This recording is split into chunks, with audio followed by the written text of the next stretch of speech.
शिरडी की धूल भरी गलियों में अनगिनत साधकों के जीवन को राह दिखाने वाले श्री साईं बाबा का जीवन स्वयं एक संतुलित और गहन संदेश है। अध्याय 9 की यह कथा केवल घटनाओं का क्रम नहीं, बल्कि जीवन के हर मोड़ पर गुरु की आज्ञा, भक्ति और सेवा का अमृत संदेश है। शिरडी की यात्रा का विशेष नियम यह था कि बिना बाबा की अनुमति कोई भी यात्री गांव छोड़ नहीं सकता था। बाबा के आदेशों का पालन न करना मानो स्वयं कठिनाइयों को निमंत्रण देना था। उनके भक्तों ने अनेक बार अनुभव किया कि उनके आदेशों की अवहेलना करने पर कैसी विचित्र और कठिन घटनाएं घटती हैं। तात्या कोते पाटिल का उदाहरण इसका प्रत्यक्ष प्रमाण है। एक दिन तात्या कोपर गांव के बाजार जाने के लिए उतावले हुए। बाबा ने समझाया, ठहर जाओ, शांति से जाओ या श्यामा को साथ ले लो। लेकिन तात्या के मन में जल्दबाजी थी।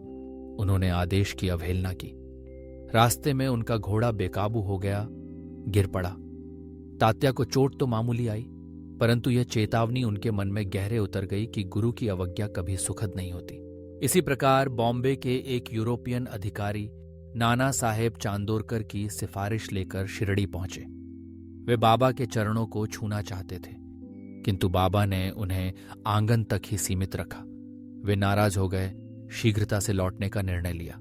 बाबा ने समझाया, अभी मत जाओ, कल सुबह जाना। मगर उन्होंने अनसुनी कर यात्रा आरंभ की। जैसे ही गांव पार किया, घोड़े बेकाबू हो गए, तांगा पलट गया और उन्हें अस्पताल जाना पड़ा। यह अनुभव केवल एक व्यक्ति का नहीं था। जिसने भी बाबा की आज्ञा का पालन किया, उसने सुरक्षा और सुख पाया। जिसने नहीं किया, वह विपत्ति से घिर गया।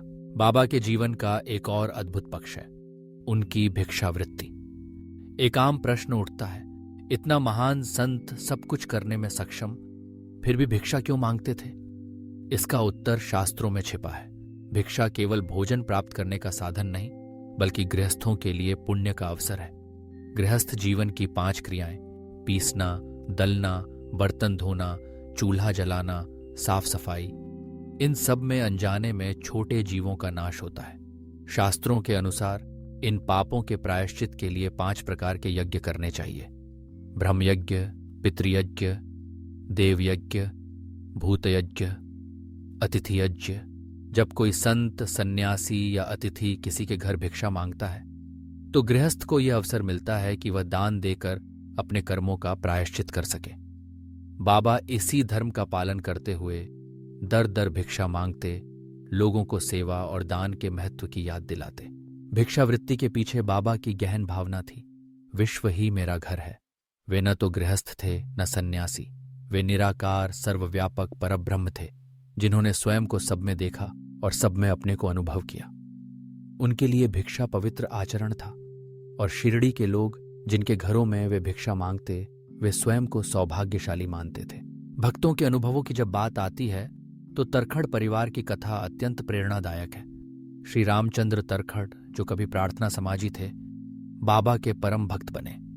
एक बार उन्होंने अपने पुत्र और पत्नी को शिरडी भेजा। पुत्र को चिंता थी कि घर में बाबा का पूजन ठीक से नहीं होगा। पिता ने वचन दिया, मैं पूरी श्रद्धा से पूजन करूंगा। उन्होंने पूजा की, नैवेद्य चढ़ाया, लेकिन एक दिन भूलवश नैवेद्य अर्पित करना भूल गए। उसी समय शिरडी में बाबा ने श्रीमती तरखड़ से कहा, मां, आज मैं तुम्हारे घर गया था, मगर भोजन नहीं मिला, भूखा लौट आया। किसी को बाबा के वचनों का अर्थ समझ नहीं आया, मगर तरखड़ का पुत्र तुरंत समझ गया कि पूजा में कहीं त्रुटि हुई है। दोनों पिता पुत्र ने पत्रों के माध्यम से अपनी भूल स्वीकार की और बाबा की सर्वज्ञता को नमन किया। भक्ति की सच्चाई और गुरु की संपूर्णता का इससे बड़ा प्रमाण क्या हो सकता है? बाबा केवल भाव, श्रद्धा और प्रेम के भूखे थे।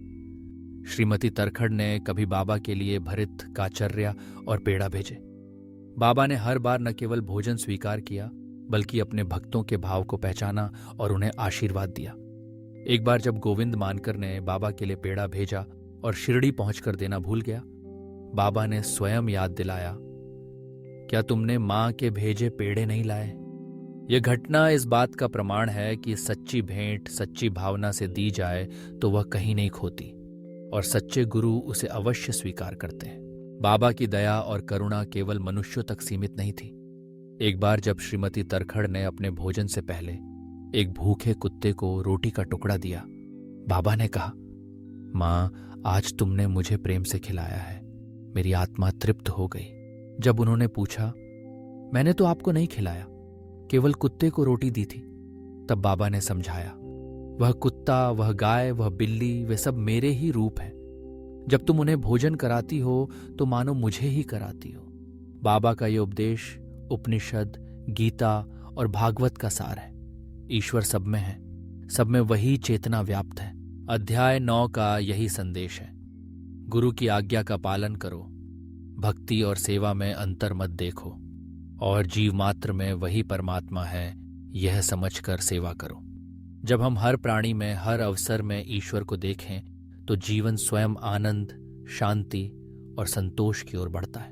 बाबा की कथाएं केवल बीते कल की घटनाएं नहीं, बल्कि आज भी हमारे जीवन के लिए मार्गदर्शक हैं।